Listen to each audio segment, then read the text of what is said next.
Test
1, 2.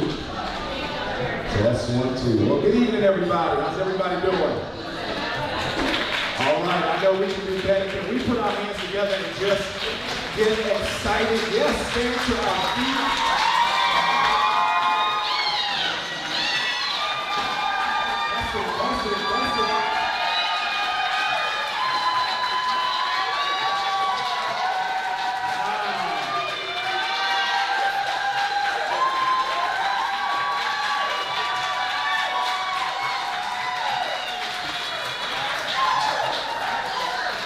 We have a few witnesses here that has seen the journey, that has heard the stories, and have been witnesses to what God has been doing through Whitney J. My name is AJ, and I'll let our panelists introduce themselves, and we'll go forward from there. My name is G. Long, George Anthony Long Sr., and I'm so excited for our sister right here. So excited for her.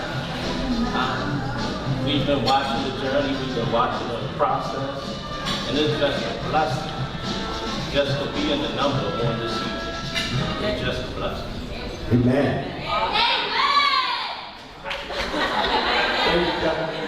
Hello everybody, my name is Kat Wilson, and oh my gosh, I'm like just overflowing. I'm just so happy and proud of Whitney, just like all of you are. Oh my gosh, and I know she's so happy to have you guys here on this evening. We're all Awesome God Radio, the label mates, brothers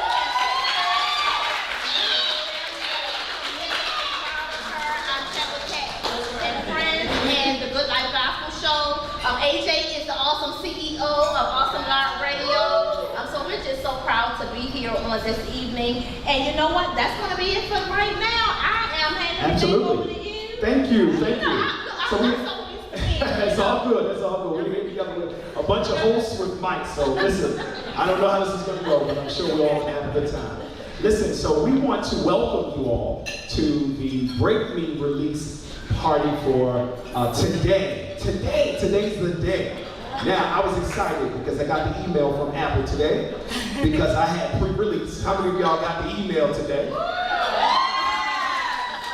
And so I took a moment to listen to it, but today we have a special treat. We're going to talk, we're going to kind of get to know Whitney. For some of us, we're going to learn some things from her.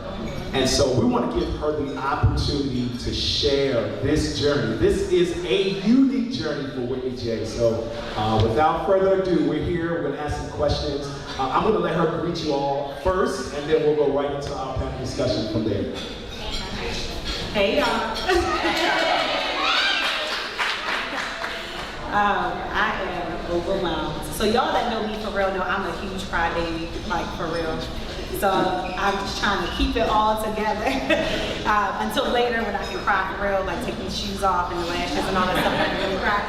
But I am so excited to be here. I can't even tell you what this means to me.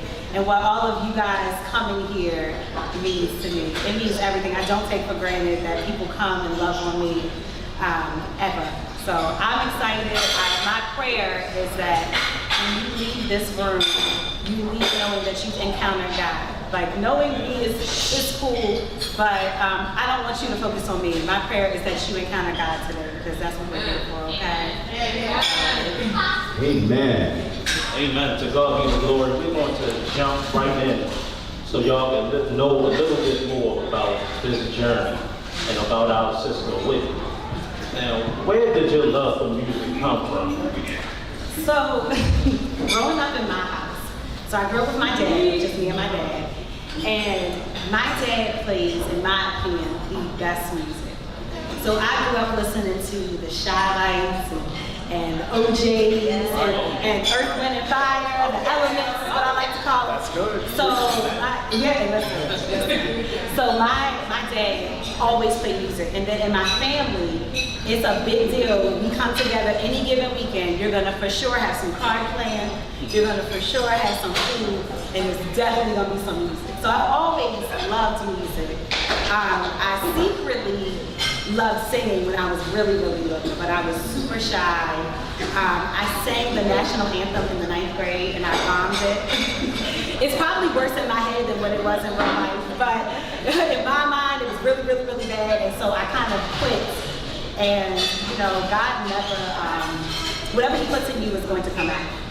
And so it happened kind of, I'll get into that a little bit, but it just kind of brought, it just came back. God literally said, oh, here, now I'm going to give this to you. Awesome. Awesome. Awesome, girl. So tell us about preparation. I know something like this takes time. It takes effort and, of course, a team. What was your preparation process even to this day? Yeah, so this has been in the works for 18 months. This is not something that just happened. I wrote the song end of 2020, Thanksgiving weekend, very randomly. I was on my couch, felt led to write, got a journal, thinking I was writing a poem, and then it was a song. And I was like, oh gosh, what do I do with this? But the one thing I've learned is that when God gives you an assignment, he gives you everything you need already. So you may not know how certain people and certain things kind of line up, but he never just gives it to you and then wings it. He's so intentional. And so my closest friends are singers. So, you know, when God told me this was my song, which that's another story for another time, really, he sent me an amazing vocal coach. So Danelle Gainey is my vocal coach. She couldn't be here today. Let's clap it up for Danelle.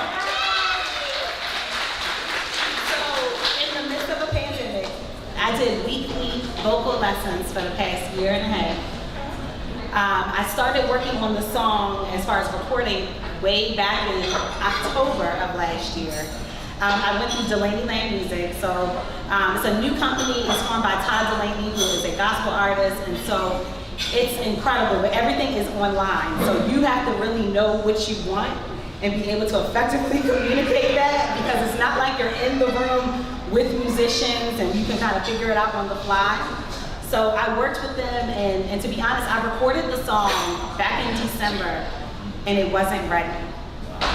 And you know, it's something to be said about just rushing to get something done and knowing something's not right and going back to the drawing board.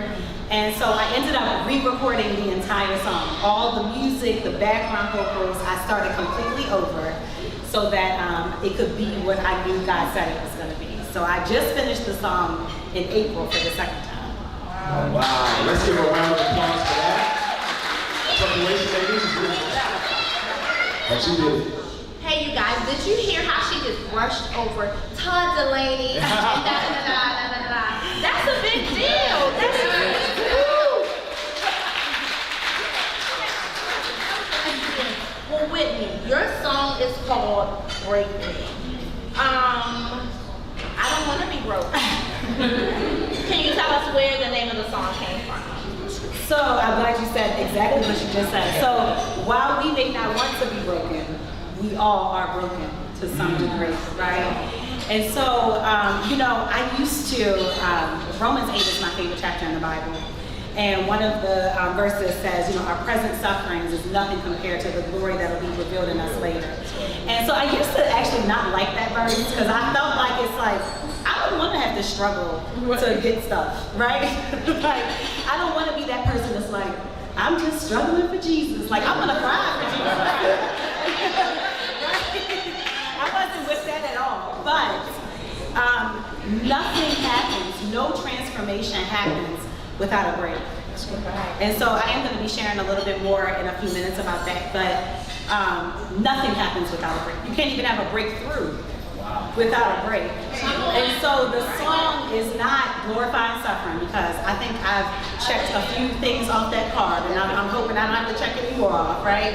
What the song really is about is really trusting God and saying, hey God, if this is the plan you have for me and if this is what it requires, then it is well with my soul. So it is a surrender song. It's a submission to God and to His will. So the breaking isn't us breaking and us being hurt. The breaking is the things that need to be broken off of us so we can evolve into who God's called us to be. Wow. Wow. So, in and of itself, the title of it is just profound. Break Me. Yeah. And of course, you know, we can't wait to hear it, listen together as a community, and kind of share your heart, as you will in a few moments. But if there was one thing or something that you want us to take away from the song, even before we hear it together, what would that one thing be? I think the one thing that I would want everybody to take away from the song is that God's plan for us is perfect. It does not look perfect, it does not feel perfect, but He is not winging it. He's not making it up as He goes along. And sometimes there are certain things, you know, when I was a kid, I loved hymns. And there was this hymn we used to sing, you know, we'll understand it better by and by, right? And it just means that, it doesn't say we're gonna be okay with it. It just means some things will come to understand. So my prayer is that when people hear this song, that one, they hear God, and also that they understand that regardless of what they may be going through, God has something on the other side of it. Wow. He's not winning it. Let's give a round of applause for that.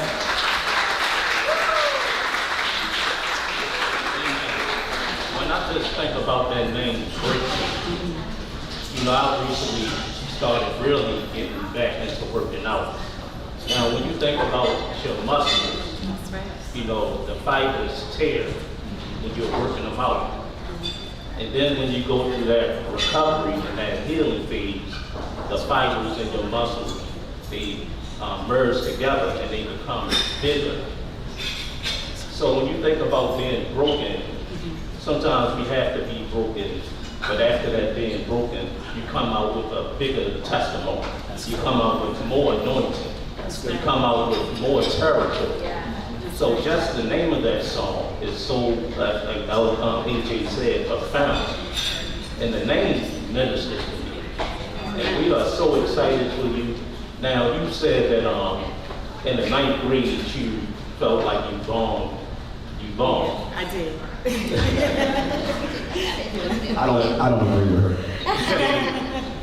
But when did you know that God was calling you to do this? Something that you felt that you had failed at? So, that's a great question. So you have to be careful what you pray for. During the beginning of the pandemic, you know, we're home, we're just trying to figure out what's happening. And so I was like knee deep in prayer. And I said, Lord, bring back to my memory the dreams that I let die. And the reason why is you know, when you're a kid, you just have this, let me say it like this. When I was a kid, I remember one Christmas I was turning, I think I was like 4. I wanted the Barbie car Corvette, right? That pink Corvette that came out. That's what I wanted. And so when you're a kid and you're asking for things for Christmas, you're not concerned with any of the particulars, right? We don't care that that was the hot ticket price, you know, item for that Christmas that year. We don't care how much it cost. None of that is relevant to us. We just want that car. And we're just excited, and we just are expecting that car. And so that's how I used to be. I used to just expect great things, and I used to believe big. But then life happened, and life kind of broke me down. And so I started to looking with my eyes, right? The word says we walk by faith not by sight, but I was walking by sight, so I let go of a lot of things, and I kind of fell with where I was comfortable. I'm comfortable as a writer. I'm comfortable as a speaker. So it was easy for me to fall there. So in 2020, when I was sitting on my couch watching a Tyler Perry play, and the Lord gave me this song, I was very taken aback by, like, what am I supposed to do with this? I'm too old to learn something new, or can I even sing? You know, because what you speak over yourself becomes your reality, right? So I've been saying all these years, I'm a writer, I can't sing, I'm a writer. So then to humble myself and say, God, is this really what you're asking me to do? And he said, yeah. The song isn't, because I was thinking, I have singer friends. Maybe it's for them. And God said, no, this is for you. Do you trust me enough to go through the process? Do you trust me enough to, even though you can't see it, do you trust me enough? And so that's what I did. I'm still doing. It's a faith walk. It's an everyday giving God my continuous yes. That's so amazing, you guys. Let's give Whitney a hand.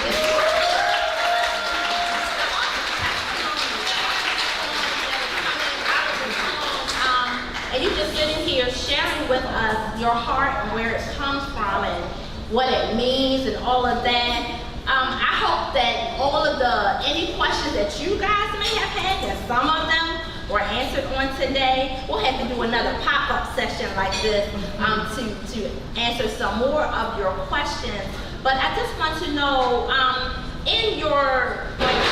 we already talked about your preparation, where the song came from, what the song meant. What do you see or foresee like it's coming? What are you hopeful for, Whitney? You're releasing this single, Break Me. So share with us, if you can, and I know you thought about it. I know God has shown you a glimpse of something. So what is next? Oh, goodness. I'm glad that you said that. So God gave me this word recently, and I'm going to be super transparent and say I don't know what's next. And let me tell you why. I am a planner, right? I like to plan things, and I'm an overachiever. I like to do big things, and I'm always thinking about what's the next thing. And a part of that is me still trying to prove to myself that my life has value, right? And being super transparent, right? The other part is my yes to God, obviously, but there's a part of me that's still trying to, okay, well, if I do something, what's next? I gotta prove it. And, I was actually wrestling with God one night, asking that question, like, so am I doing an album? Am I doing this? I was already ready. The song wasn't even done yet. And I was already ready. And God gave me this analogy that I am sticking with. He said, how I form you is like a connect the dot picture. So, we were kids, right? We had those connect the dot pictures. You're supposed to connect the dots first, and then you color the picture, right? And so God told me, hey, listen, the picture is already predetermined before you connect the dots, right? So God's not figuring out the picture of our lives as we go along. He's already determined what it looks like. So what he's saying to me is, instead of I'm trying to color the picture without connecting the dots. Instead of doing that, God said to me, connect the next dot. And trust me that when you get to the next dot, I will show you where the next, so I don't know. That's like the first time, I normally always got an answer. That's good. But I don't know. But he knows. And so today was connecting the next dot. Tomorrow God will give me instruction on what to do next. But I am learning to really walk with him and not try to move ahead of him or stagger behind, but literally connect the next dot. And trust that the picture he has created for me, not only is it already predetermined, but it's beautiful. You are blessing us. Absolutely. Well, listen, I don't want to assume that everybody has the single, so I want to make sure that everyone here, the community, and let me just say that just seeing everyone here is extremely inspiring. It shows that Whitney J has a community of love and support. And no matter what you do in life, you need a community to help you get where you're trying to go. So we're all going to continue to support her. Listen, if you have not yet downloaded it, or if you haven't heard the song, of course she's going to share it, but we want you to take it home as well. If one of those gentlemen can pass me one of the cards, there's a couple of things I just want to make sure that those are here. Yes, so make sure hashtag Break Me 2022. Hashtag Break Me 2022. So for those who are on social media, please take pictures, post them, use the hashtag Break Me 2022. There's also a QR code on this flyer that you all have. It's two-sided. One, it shows her picture, of course, and it's amazing, some of the things that she does. But if you hit this QR code, go to the QR code. Does anybody know how to do that? You just take, almost like you're taking a picture, right? Yeah. And you put, see, I see the yeses, that means it's getting popular. But when you click the link, it will take you to all of the websites, and it will allow you the opportunity to download, take you right to Apple. Please, please today, y'all. Listen, she's gonna make some noise today, is she not? Yeah. She'll make some noise today. We also have our live streamers that are here. Of course, we can't see who's live, but can y'all make some noise for those who are tuned in watching live? Okay, all right, so Trina messed me up. You messed me up, Trina, when you did it, so I gotta catch it real quick. Who has the pressing question that they want to ask? Who has the pressing question? Raise your hand if you want to ask one question. We're going to transition, but we want to give one person an opportunity to share a question. Who has, I see the faces. I see the faces. Who wants to ask a question? All right, come on up, come on up, come on, come on. Yes, sir, come on up. Listen, let's encourage him as he comes. Come on up.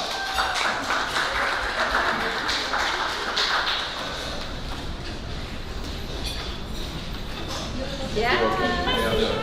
This is the $1 million question. But you just get a French fry. All right, use the mic. If you can, yep, there you go. How y'all doing? My question is this. If you were to do the process over again, what would you do differently or what would you not do differently? Wow, that's a good question. I think the main thing is I wouldn't have put so much pressure on myself. I tend to put a lot of pressure on myself. And I think, you know, in any type of art thing, there is no perfection, right? And so I had to, you know, I remember going to the studio. I went to the studio 3 times. And, you know, it wasn't, the first couple times it wasn't working the way I wanted it to work. And I remember my girlfriend Julia was with me and she said, hey, listen, you gotta chill out. She's like, you're seeking perfection. I can literally see you thinking. I can see you thinking about, is this the right key? Is this the right note? Is this right?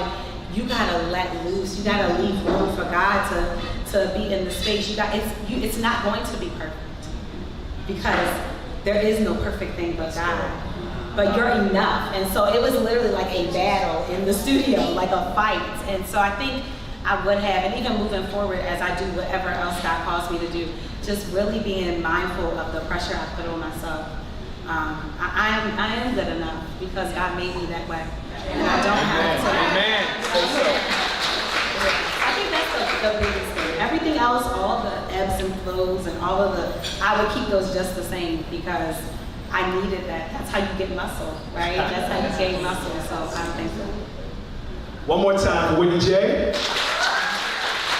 All right. Listen, we're going to take a quick break. She's going to come and present in just a few moments. We want to prepare here, so if we can just kind of mingle just for a few moments until she's ready. We'll be right back. Is that okay? All right.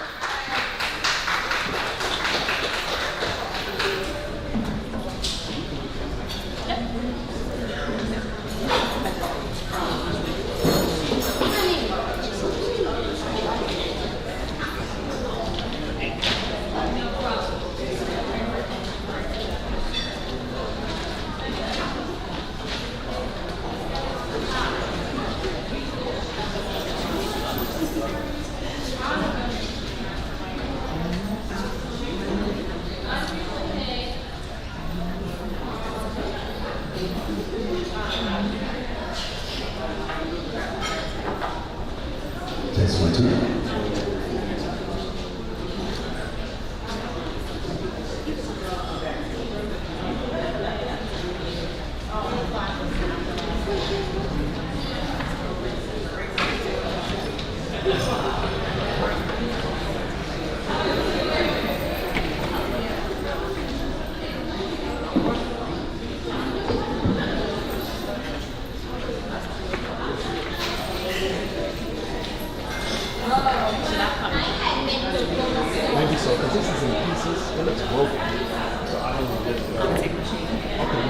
Be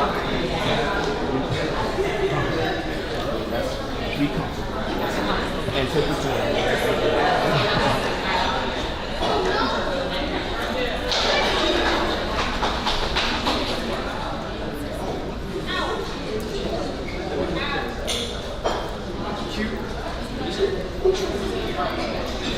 Oh, okay.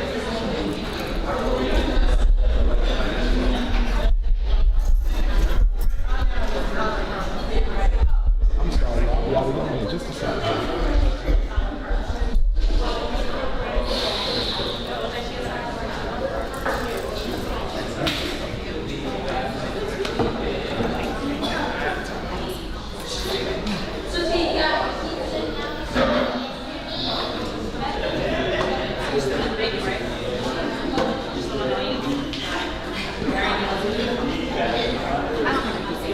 If you can, it's okay. That's fine. Yeah, it's okay.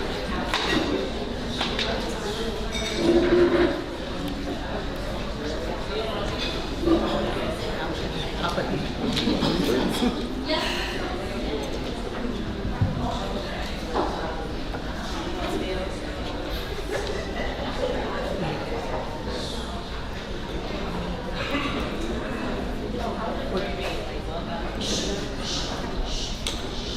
Alright, hey y'all, again. So full disclosure, I was trying to be really cute, but I need to be comfortable to share what I gotta share, so I had to take my shoes off real fast. Thank you. But I didn't want to have any distractions for what I wanted to share. So first, thank you guys again for coming. Like, you have no idea how much this means to me. When I was like finishing up the song and planning this event, I started Googling like what happens at a single release event. And God said to me, nothing that I've ever had you do fits the mold of something else. So why would this be any different? And so he gave me a word to share before we actually get in the song. And I so wanted to be just come up here and just look really pretty and be really pretty. And the word says that God will trade our beauty for ashes, right? And so God showed me, he said, you're gonna be beautiful, but for people to fully understand who I am to you, and for people to fully understand what this song means, you're gonna have to show your ashes a little bit too, right? So I'm gonna show my ashes a little bit. A lot of you guys, everybody here knows me to some extent or to some degree, but one of the things that a lot of people when they know me, or recently I should say, they know about me, kind of really dealing with some life, losing my husband at a young age, taking care of my children, raising a child with special needs, all of these things, right? A lot of people know that about me, and I tend to get a lot of compliments. It's like, girl, you are so tough, you are so strong. And even today, when you guys were coming and hopefully I hugged everybody, I'll make sure I hug everybody before I leave. You guys were saying, you're so beautiful. You look so beautiful, right? And so as I was preparing for tonight, like, God, what do you actually want me to say? He said, we're gonna talk about breaking. And he gave me a specific, I always have certain topics of my life that I'm comfortable talking about and I have no problem talking about. And then I have those things that are, those are my behind closed doors. And so I'm gonna open my door tonight and I'm gonna share a little bit with you guys. So as I was preparing, I was talking to one of my girlfriends. So I have a girlfriend, her name's India. Shout out to India, I know she's watching online. We've been friends since the 4th grade. And her and I, we haven't seen each other for a couple years, but she's that type of friend, it doesn't matter how long we are apart, we can just pick back up. And so we were talking once and she made this comment and it was so funny to me. She said, girl, let me tell you. She said, you are the toughest crybaby I have ever met. And I cracked up laughing because that is the perfect way to describe me. I am tough and a lot of people have seen, God being, and really what you're seeing is the grace of God. You're not even seeing me, but handle a lot of tough things. But I am a crybaby. Listen to me. I cry. I got no problem crying. And when I was little, I cried all the time. I'm laughing at some of my families. I mean, just for no, and it wasn't like tears, it was dramatic. Okay, I was laid out crying, like over nothing, y'all. Like it was just ridiculous. And so when she said that I was the toughest crybaby, it made me think about when I was a kid and how I used to be so sensitive and I just would cry all the time. And you know, people would be like, girl, stop crying. Nothing's wrong, right? But it's amazing that even though I had all those tears, it was hard to see that I was sad. Right? I never stopped crying. I just learned how to conceal my crying. Right? I just learned how to cry in private. So now I may not cry outwardly all the time, but when I'm in the shower, I'm pretty much having a mental breakdown. Or if I'm in the car by myself, or when it's late at night or early in the morning, right? I can get up and I can release those tears. But the tears and the sadness never left. I just learned how to mask it. Right? You know, when people think about depression, they think about that movie scene, right? And it's like somebody laying on their couch eating ice cream, they haven't showered in days. That's never been me. I've always been functioning. I always say my biggest battles happen between 2 a.m. and 5 a.m. If I can just get out the bed, there's nothing the enemy can do for me. There's nothing he can do to me if I can just put my feet on the floor in the morning. And so when I wake up, even to this day, I'm laying in my bed, and my first prayer is, Lord, help me to get my feet on the ground. Because those thoughts and those feelings and that pain and that hurt and those, you know, insecurities, they meet me. They meet me in my dreams. They meet me before I even get up in the morning. I'm immediately met with who's gone. I'm a widow, y'all. The empty pillow, it greets me every morning. And it's been almost 10 years. It'll be 10 years in about a week. And it still hurts. You know, when I wake up and I think of my mom that's not here, and I think of the family members I've lost, and the things that I've been through, the things that I've shared, the things I haven't shared, right? Those thoughts are there, but I know if I can just get my feet on the ground. Because if I get my feet on the ground, then I can stand. If I stand, I'm gonna walk to the shower. If I walk to the shower, that's it. Because I'm gonna do whatever I need to do with God there, and I'm gonna be able to start my day. So all my battle is in the morning. That's why a lot of times I don't have the energy. I used to say I'm a homebody. It's not so much that I'm a homebody, it's that I have exhausted myself before I've even started my day. The war of the mind is heavy. The war of the mind is heavy. And this is me now as a 35-year-old who's in therapy weekly, amen. who, you know, knows God, but me as a kid, I didn't have those tools. And so, you know, I shared this with my boys because I wanted them to be prepared. You know, I covered so much up my entire life. I was so sad. I felt like my life had no value. I felt like, you know, I was just taking up space. Nobody wants me. People just tolerate me. And this is just, of course, I know now that it's the trick of the enemy, but at the time, I knew nothing else, right? And we have to be mindful when we leave open space by not explaining things, by not sharing things with our children, without talking about what we're going through, because it leaves room for the enemy, right? So I thought that something was wrong with me. I thought the reason why I felt rejected by certain people was because something was wrong with me. I was inadequate in some way. So I shifted that to, well, if I can work for their love, I'll get it, right? So I gotta be perfect in school. I gotta be real smart. I gotta do all these extra things. I've got to be good all the time. And if I make a mistake, my God, the world is ending, right? The pressure that I put on myself, but you would never know because I was Whitney. I was still talking. I was having parties when I was a kid. I was going, you know, out with my friends. I was still doing all the things, and I know how to smile, right? And I know how to function, right? Without you knowing, right? The black hole that I hit when I get home, right? Without someone knowing how the walls feel like they're closing in on me at times, right? And so then, you know, again, I'm striving for perfection. I get pregnant at 19, right? Now I'm about to become a mom. And so for those that know me, that was a huge, huge weight. And if there was ever something that I had wanted to get right It is to be a good mother. Every day, my prayer is, Lord, help me to be the mother that Quincy needs. Help me to be the mother that Kevin needs. And oftentimes, I feel so inadequate. I feel so inadequate. And so now, I've got this baby. I've had this baby at 20, right?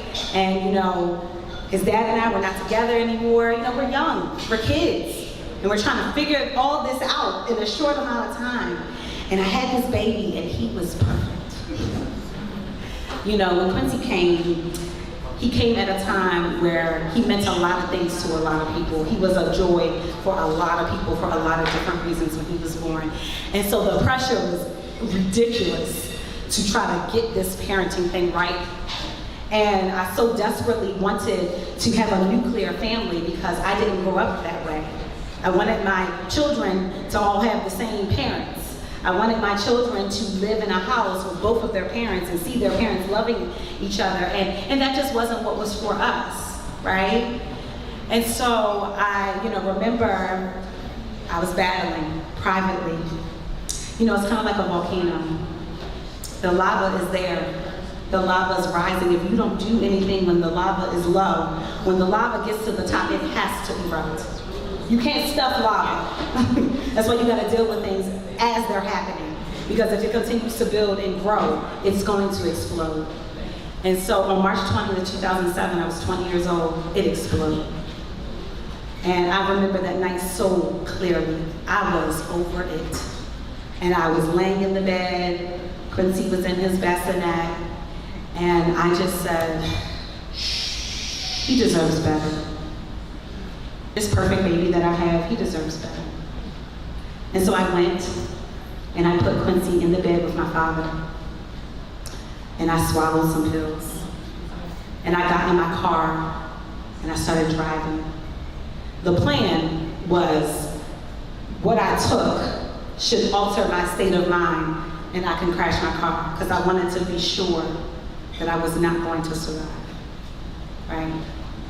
So I'm driving on 70. And my dad calls me, and he says, Whitney, whatever it is, just come back home. We'll figure it out. So I turned around. I don't know how I got home. I don't know how I got home, but I got home. And when I got home, my dad was there, Quincy's dad was there, and of course Quincy. And they said, you need to go to the hospital. And so I went to the hospital. Yeah, nothing about this is pretty, right? I went to the hospital and I was committed for a 72-hour psych evaluation. And can I tell you that was the first time I met God personally? Was in that psych ward. Let me explain something to you. You know, we want these moments with God that come from like a movie and it's so pretty and oh, the Lord just came down like Morgan Freeman and he just sat and he said, so, but that's not what happened. Right? It's ugly. It's ugly, but again, you can never appreciate my beauty if you don't know my ashes. And so even though I grew up in church and I was in church my entire life, I didn't know God until that night. And so when I got there, they said to me, and first let me backtrack. When you're in a psych ward, it's a secure facility. You cannot leave on your own, right? And so they explained to me the process I was going to need to go through to be able to leave. And so the first thing they said is you're gonna have to meet one-on-one with a therapist. And I'm like, cool, check, I can do that, that's easy. Then they said, you're gonna have to attend daily group and participate in the group with other people. And oh, because you were self-injurious, you have to sleep in this room with other people. Like there's no privacy because they have to make sure that you're not going to harm yourself. You can't talk to anyone. There are visiting hours, but it's very structured. And I remember going into the first group and I was afraid because these people look crazy. Oh, they did to me. You know, there was this older gentleman and he just walked the room. It was almost, he really looked like a zombie. He just walked. And I was so afraid, and there were people in there that you could tell were struggling with addiction and coming off of, whatever, they were struggling with. It was scary. It looked scary. And I remember saying, I'm not going to hell with these crazy people. And the Lord said to me, but you're here too. So if they're crazy, so are you. We got to be mindful how we have eyes for everybody else and don't see our own selves. And God said, these are my children, just like you are. And when I went to group, I started listening. And these people that, although their outward shell looked different, they were people.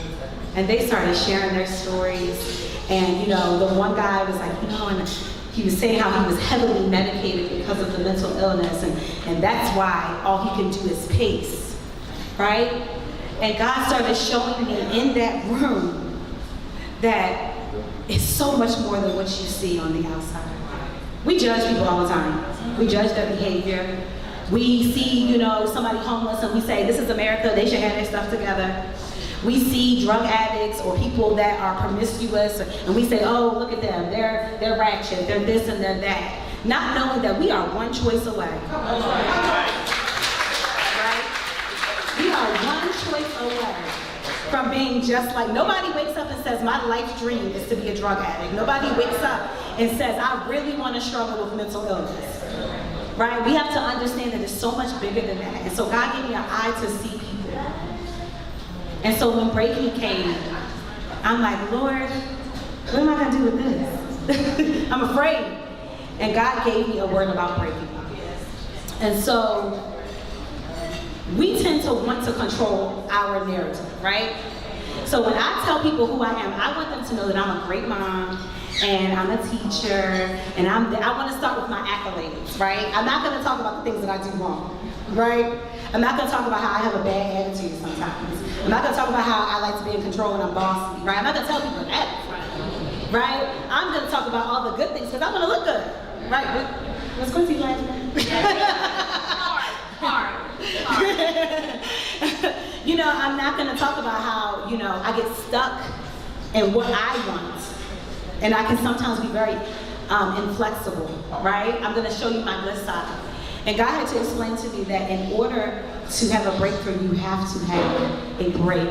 But not just any break. It has to be a God-ordained break. Let me explain to you why. I know it's a couple men in here, so y'all forgive me for this analogy, but y'all good. It's how y'all got here. So, when I had my first son, both of my pregnancies were a hot mess. I was on bed rest for like 12 weeks, preterm labor. I was really, really sick, both pregnant, and still had 2 preterm babies. But with my first pregnancy, I remember I came home from the hospital on a Friday. I'd been in the hospital for like 2 weeks at that time. And I was just over all the things. I was over it. I just wanted to feel good, And I went home Friday night, 2 a.m. Saturday morning, my water broke. And I wasn't even sure, in movies, when your water breaks, it's like this big dramatic thing, right? So that was not my case at all. And so I wasn't even sure that my water broke. And so I was like waiting, and I'm like, let me lay down, let me see. So eventually I called my doctor, and my doctor's like, lay down, call me back in an hour. So I called back in an hour, and I was like, yeah, it's still kind of dripping. And she's like, you need to come to the hospital. And I'm like, I'm not coming to the hospital. I am sick of being in the hospital. Every time I come here, I gotta come home without a baby. I'm not coming to the hospital. I'm gonna just try my chances here at home. Right. And the doctor said, you need to come to the hospital because if your water has actually broken, right, if you're not careful, you can harm the baby. You need to come. So I come to the hospital, I go to the hospital rather, and labor is slow. It's so long. But eventually my baby boy gets here, right? Fast forward to my second pregnancy, and I'm going somewhere with this, I promise. My second pregnancy, same thing. I'm sick, hospital, on and off, just annoyed with life. And I finally go to the hospital, and I'm like 4 or 5 centimeters dilated, but my water hadn't broken. And so the doctor said, we're gonna break your water. So when the doctor broke my water, it felt like what I thought it was gonna feel like that movie-like experience. And after my water broke, labor really kind of picked up. And then my second baby was. What does that even mean? When you try to break yourself, it's insufficient. When you try to break yourself, you're typically in an environment that is not conducive to what you're trying to labor, right? But when you allow God to break you, when I had my second baby, I didn't have to worry when my water broke because I was in an environment that was prepared for me. I was in an environment that was prepared and could carry me. They could help me birth what I was carrying, right? We're all carrying something, right? And the break is necessary for the labor that's necessary for the deliverance. There is no one or the other. That's not how it works, right? You have to go through the process. I used to hate the word process, but it's necessary.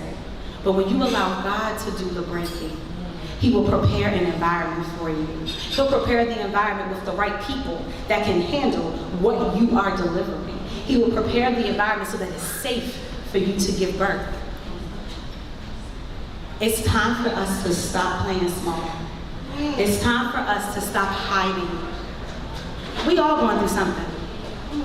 We're all going through something. I'm not ashamed. I used to be so ashamed to say that I attempted suicide and I was committed to, I was so ashamed. And if I can be super transparent, there was a time where people tried to use that against me to speak to my character. But now I'll say it boldly, unapologetically, because I'm still here. And I'm still here because God has a plan. That even I couldn't ruin the plan that God has for my life. And so when I say break me, it is not, oh, I just want to suffer for Jesus. Like I said, I'm so serious. I don't want to suffer for Jesus. I'm so serious. Lord, I want to be cute and saved. I want to thrive. I'm tired of something. I can be super transparent. If anyone's listened to my son, the first line says, I'm tired. I'm tired of pressing. I'm tired of some of the things that I have to go through. And even though I understand that God has a plan and that this is necessary, it doesn't take away those feelings. And so I felt the need to be super honest about my walk with God. So break me is my walk with God. It's me crying out to God. It's then being reminded of what God has already told me. And so, okay, God, now that you told me this, okay, God, now I can surrender. Now I can say okay. Now I can say yes to things that I would have previously said no to. Now I can embrace myself. I used to always lead when introducing myself to people with who I've lost, right? And God had to say to me, you are Whitney and you are whole. And you've been whole. There's no holes in your heart. I know it feels that way, but you are whole and you are more than enough. And you are not defined by who is here or who is not here. You are not defined by what you've done or what you haven't done. You are defined by my blood that's over your life. And so my encouragement to everybody here is be super honest with yourself about where you are. It's all right. If you're depressed, say that out loud. We can't get healed when we don't reveal things. We have to speak something, and we can't assume. We can't assume that people know because they're around you. I remember I was talking to a girlfriend once, and I was venting, and I was crying, and I was like, I don't understand. I'm tired, and she's like, well, why didn't you say something? And I'm like, why do I have to say anything? Everybody knows I got kids. Everybody knows I'm a teacher. My God, everyone knows that I'm by myself. They should know I'm tired. And she said, I need you to understand that when people see you, they see the grace of God. Amen. They don't necessarily see your struggle. They see you moving about and doing different things. They don't know. You gotta use your mouth. You gotta use your words and tell people. They looking at you and you've done such a good job masking. Right? That they think you're okay. So you gotta tell them you're not okay. Because they actually don't know. And so, as I'm using my words, you gotta use your words too. And first, before we go to anybody else, you gotta go to God. Let me tell you, God is safe and He can take it. I don't know why in church we have this a custom of this perfection, right? Our prayers, we gotta use 10 words, we gotta pray for 45 minutes, right? We gotta speak in tongues, and if you can't speak in tongues, you ain't anointed enough, and so that means that God ain't gonna hear your prayer. So I don't know where that came from. It's a lie. Because the word says that when we don't know what we ought to pray for, the Holy Spirit will interpret our groans, right? So you don't even have to have the words to encounter God, but you got to go to him first. Because sometimes we think, oh, I'm gonna just go, for me, everyone knows that like my family those are my people, right? So before I call anybody for anything, I'm gonna call my family, right? I'm gonna call my Aunt Bev, I'm gonna call my dad, I'm gonna call, I'm gonna call my family. Like those are my first. But God is my head. So you gotta go to him first, and you gotta say all the things. You don't have to be cute with God. You don't have to be perfect with God. You can literally, I've had some tantrums, y'all. You talking about little kids. I put them to shame some nights. Lord, how am I supposed to, am I gonna have to keep doing this by myself? Why is this happening? There are some things happening right now to people that I love and care about. And I'm like, listen, Jesus, you need to have a conversation. Because why? Why is our world the way it is? Like I can go on and on and on. You gotta come to God with that raw prayer. Something you may never say out loud to somebody else. Say whatever words you need to. Listen, he is the God of the universe. He can take it. He's not gonna say, oh, you're yelling at me. Stop. Oh, you said a bad word. He says, come to me all you are weary and I will give you rest. He just wants you to come. It doesn't matter the condition of how you get there. He just wants you there. So you gotta come to him and you gotta lay it out, whatever it is. You gotta lay that thing out. And then, don't be mad at me when I say this, y'all. You gotta get the necessary help that you need. However that looks. However that looks. It could be just the things we should be doing, working out, exercising, taking care of our bodies, eating, well, sleeping well. It could be therapy. It could be medication. And let me just say this, because I know, it can get sometimes tricky, and I understand the stigma that comes with mental. I understand that. Have I taken medication for depression and anxiety? Yes, I have. Do I still go to therapy? Yes, I do. Do I still trust God? Yes. And let me explain to you why that's not a contradiction. If someone were to get a cancer diagnosis, right, they're going to believe God for their healing, correct? But they're still going to go to chemo and radiation because they recognize that healing has a process, right? My healing is not by way of my therapist or medication. My healing is from God. And this is just the way that he chooses to heal me, and that's okay. And so whatever help that you may need, get it and be unapologetic about it. There are crisis hotlines. Like, you don't even have to worry about insurance and things like that. And I know we're here talking about God, but it's super important that we understand that help is available. And yes, we need God, and we need God to make a way, but we also need tangible, right now help, right? If I'm hungry, I can believe God for food, but I'm also gonna need somebody to give me a piece of bread, right? I'm gonna need someone to do something. If you are in need of help, we serve a God that is the ultimate helper. Yes. We serve a God that will give you what you need. And he's not looking down at you. And if there are people, if you're concerned with people, because we're human, we're flesh.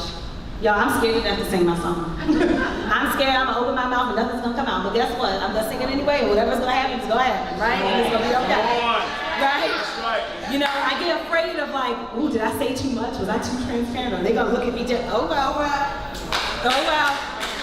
Unless you have a heaven or hell to put me in, I can't be too worried about it, right? Because I know who God made me, right? And who he made me is good enough. And so my prayer for all of you guys is we are gonna step into our break in this season, starting today. We're gonna ask God to break us, starting today. And we're gonna trust that as he does it, he will have us in a place that is conducive for what we have on the inside of us. So there are these cards. I think everybody has them. If not, you'll get them. Don't worry. But on the front, I know AJ explained the QR code is there, but on the back, it says, Lord, break me from. And there is a line. We have some markers where you can fill in whatever you need to fill in. You can do it now. You can do it in your quiet time with God. But take a moment. My prayer, if you got nothing else out of tonight, is that you take time to sit with God.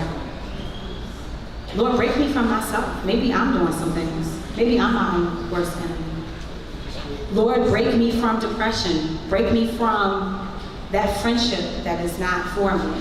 Break me from that job or that thing. You're telling me to start a business and step out on faith, but I'm attached to my job because it's security. Break me from that. Break me from anything that's keeping me from you. Break me from fear. Break me from loneliness.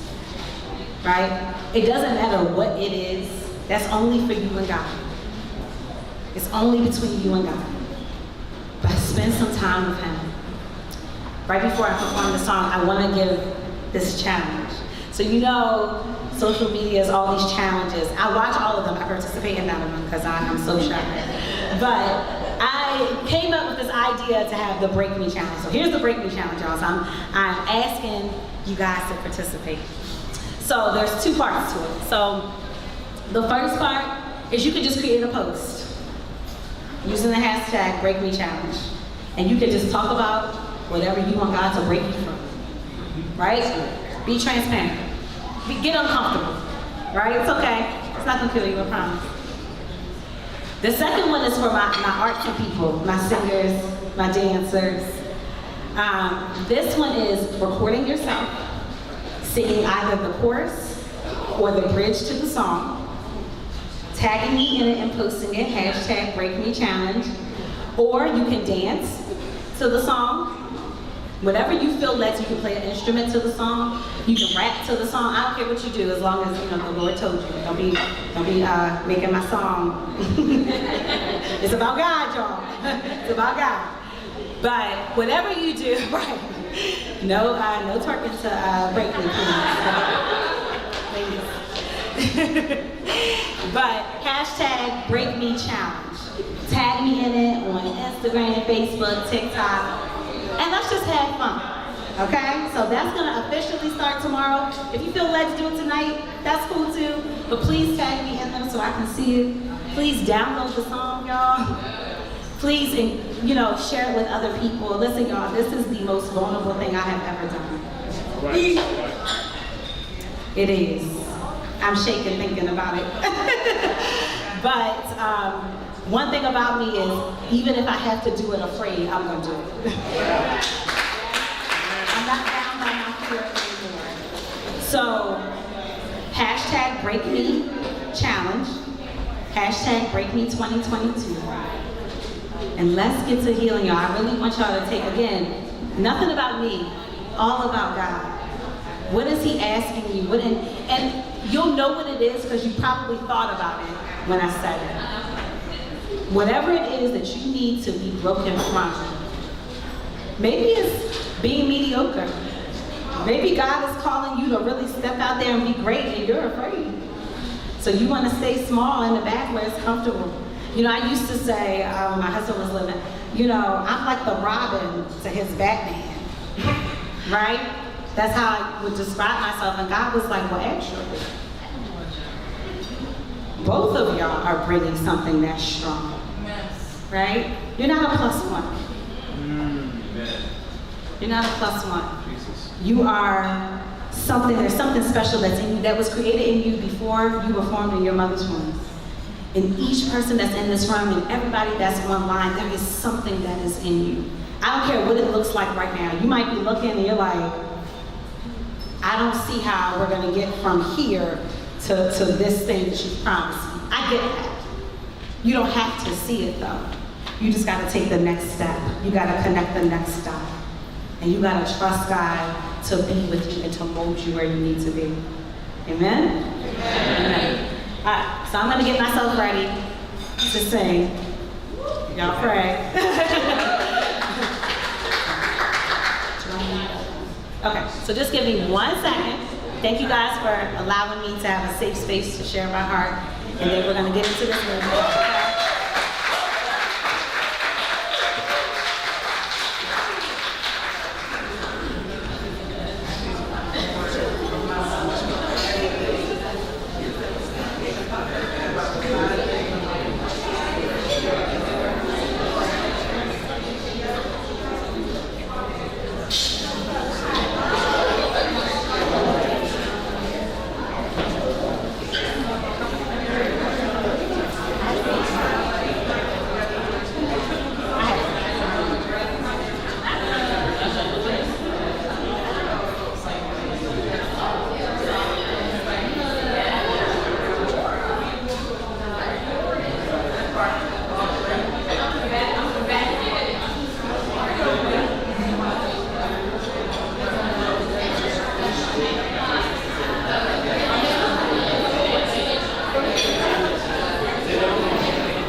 started again.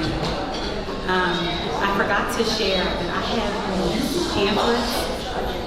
So I have some mental health resources. If you are in need of some services, I do have some pamphlets and some information that we can share. You can't hear? No, I can't hear.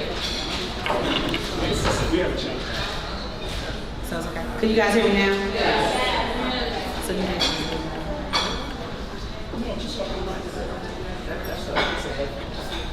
Okay, they said they couldn't hear me. Okay, sounds good. Okay, so, okay, it was me. Okay, so what I was saying is I do have, I don't know where they are, but we'll find them before we leave. I have some pamphlets if you are in need of some services, some mental health services, therapy, or whatever. I do have some resources available. Please come and take them. I don't have too many, so if you come and there are not any there, please see me. Actually, and Dr. Harrison, they see you as well. You can see Dr. Harrison, Tasha Harrison, raise your hand. Thank you. Her or myself, if you are in need of something, please don't leave here without it. Please don't leave here not connected. We will be sure to connect you to a resource, okay?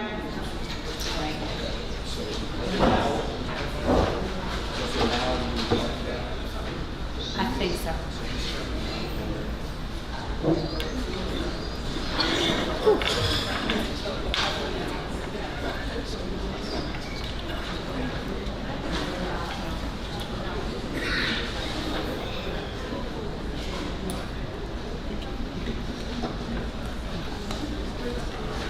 Can you guys hear me now? Really quick before we get started, just in the spirit of being transparent, I'm going to ask everybody to pray for a second. God bless your grace over the love. So we're not going to give the enemy any room to do anything. So if you can just bow your head really fast, I'm going to pray. Lord God, I thank you for this moment, oh God. I thank you for being who you are, oh God. I thank you, Lord, that you are omnipresent. You are always there. So even Lord, right now, I pray that this song is a ministry to you, that it ministers to the people that are here, whether in person or virtual, God. I pray, Lord, that you be glorified. I pray, Lord, that any attack against my body right now be ceased in the name of Jesus, oh God. I thank you that my mind is clear and free, oh God. I thank you, Lord, that you have prepared me for such a time as this. May you and you alone be glorified. In Jesus' name, amen. Amen.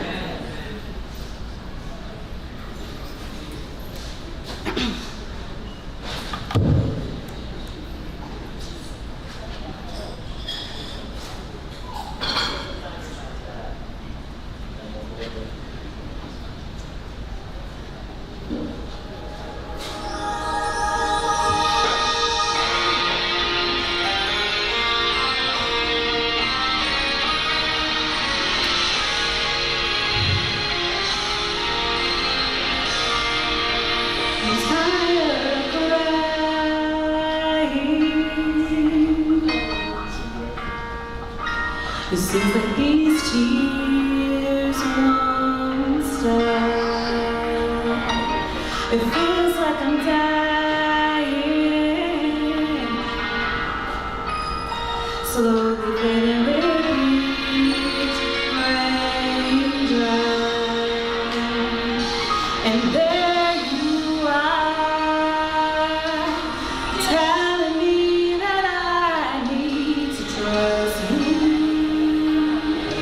To remember all the things you have brought me through, and out of this pain I'll be made brand new.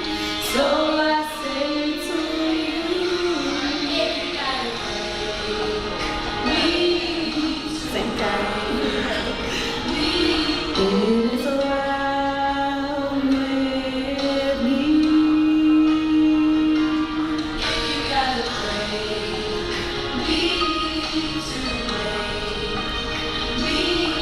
The Lord with me.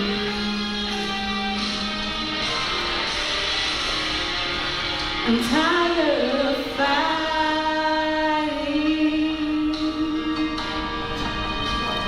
so exhausted from all the blows. You see that I'm trying. The more I fight, the less it shows. And there you are, telling me that I need to trust you, to remember all the things you have brought me through. And out of this pain, I'll be made brand new. So I say to you,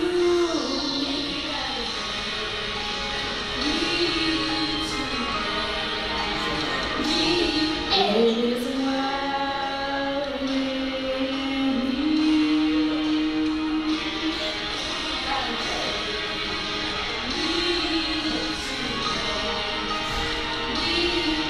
Then Lord, break me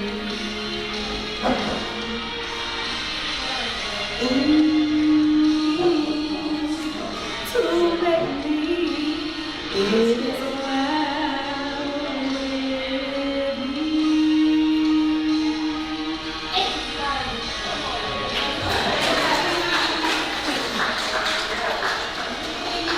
Do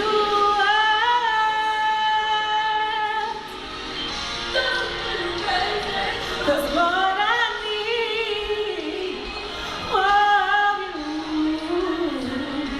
I want what you have. Ooh, yes. Whoa. And because of you, I am free.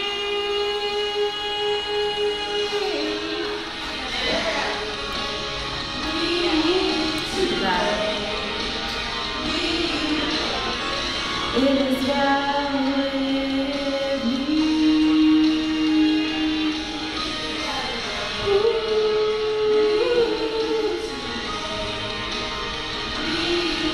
Then Lord, break me your way, not my way. Your place here to stay so long.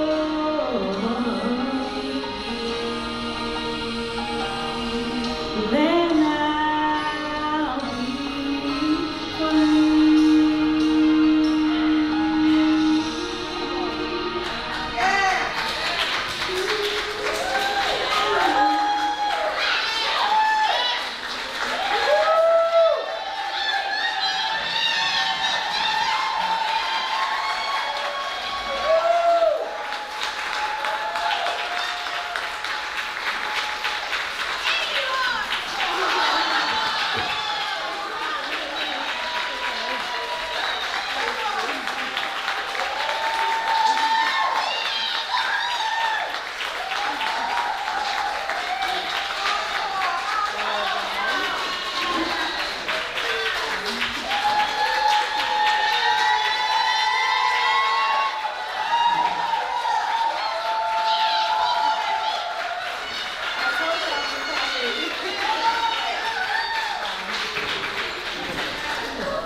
Thank you so much. Thank you so much.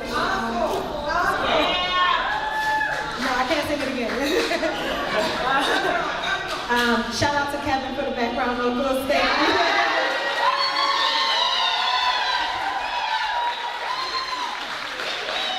Thank you for making me smile. Y'all, that was really, really hard for me to do.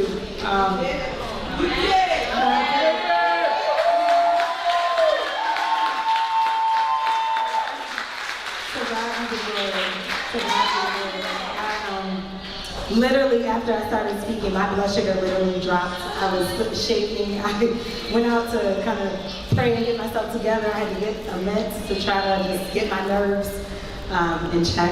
But God is good. God is good. I am so happy. Thank you. I'll just hold it up.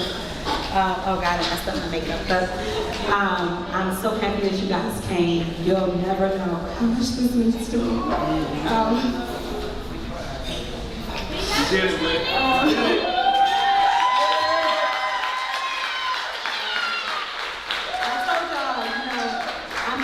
But I'm soft, and I've really been through a lot, and I'm so thankful that I'm still here. And even though, you know, things are not perfect, they never will be, but I trust God. I trust God, and I hope that if nothing else, you felt Him tonight. I pray that, sorry, I gotta say this, okay. The last conversation I had with my husband, I didn't know it was our last conversation, but I believe that he did, because everything that he told me was instruction on how to live without him. And one of the things he said to me is, Whitney, you are so tough. And he said, Whitney, never give up your faith nor your fight. He said, you have this like fight about you, like you're little, but you got this fight, you know. And he said, I love the Rocky movies, y'all. Like, I love watching don't let a Rocky marathon come on, because that's a wrap. I'm in the house. And you know, he's like, you have this reserve fight with me, like you'll be just about to quit. And he's like, it's like this super strength, this fight comes in you like Rocky, you know, in the final moment you pop back up. And he said, never let that go. Don't give up your faith or your fight. And it'll be 10 years in about a week since I lost my very best friend. And all I can say is, Stephen, I didn't give up my fight.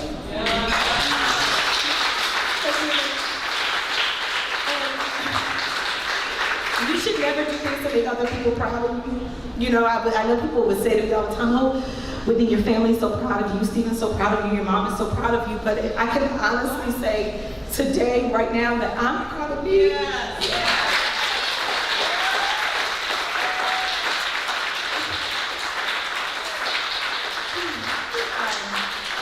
I'm gonna have such a good cry when I get home. Y'all have no idea. When I get this makeup off my face, it's gonna be a wrap. But I am just so thankful, and I'm thankful that you guys came to share this with me. It is not easy, y'all. Please get the help that y'all may need, whatever it is. Please don't live bound anymore.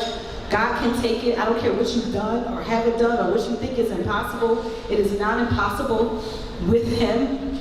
And sometimes His will sucks, to be super transparent.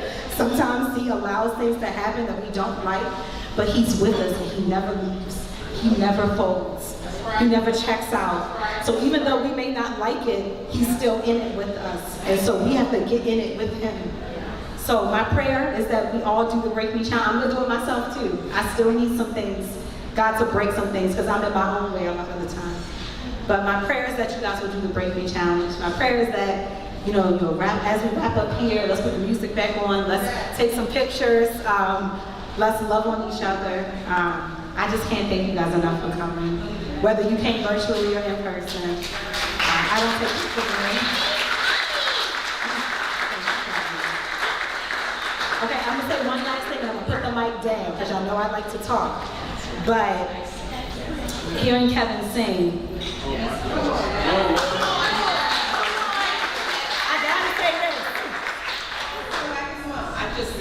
he said, so let me say this about my children for a second.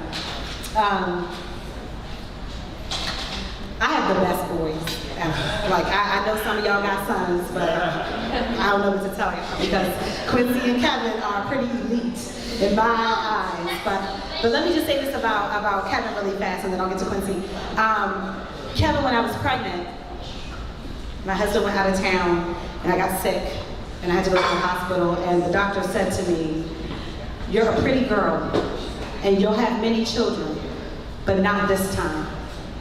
And they told me that my pregnancy was not a viable pregnancy. They actually scheduled a DNC to terminate the pregnancy. But Kevin is 12 years old.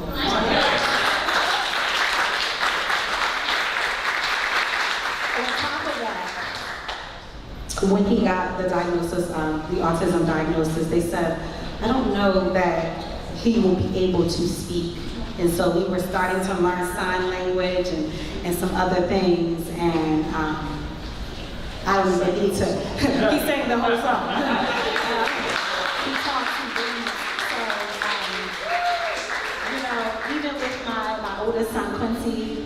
Q Money is what I like to call him. You know, Q saved my life. His birth saved my life because it led me back to God. Because I knew that I was going to need something to be able to be the mom that I felt he deserved. Quincy is the kindest kid, young man. He's not a kid, he's a young man now, that you will ever meet. And the way he holds me and his brother down, you know, don't let him fool you. If something go off, he doesn't play about his mother or his brother, okay? Don't let that cool, calm demeanor fool you. He is always there. Quincy produced my radio show for 3 years.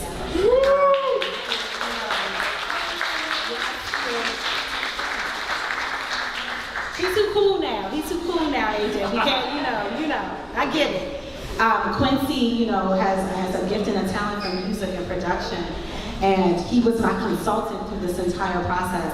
I played the tracks for him and I asked his opinion on what to do, and he helped me and he taught me. And there's something to be said when you are humble enough to learn from your children and take direction from your children.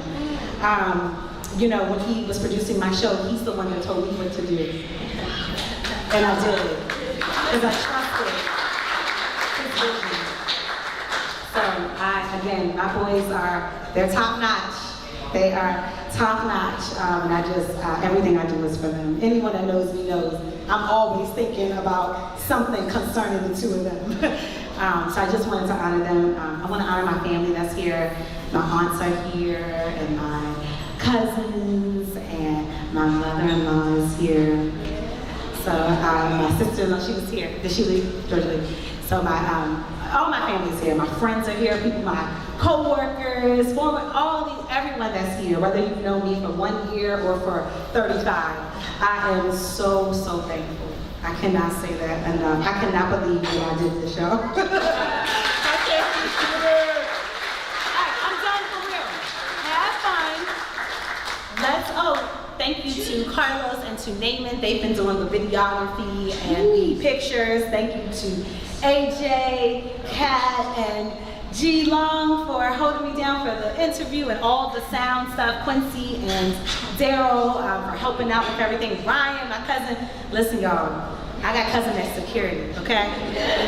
I told you, my family does not play about me, okay? So just thank you for always covering me. I'm so thankful that whatever I need, I have it already within my reach. It's just a matter of who do I need to call for what. And I don't take that for granted. So let's have a good time. Let's take some pictures. I'm gonna stop talking because then I'm gonna start crying again. And let's just have fun. We're here till 8.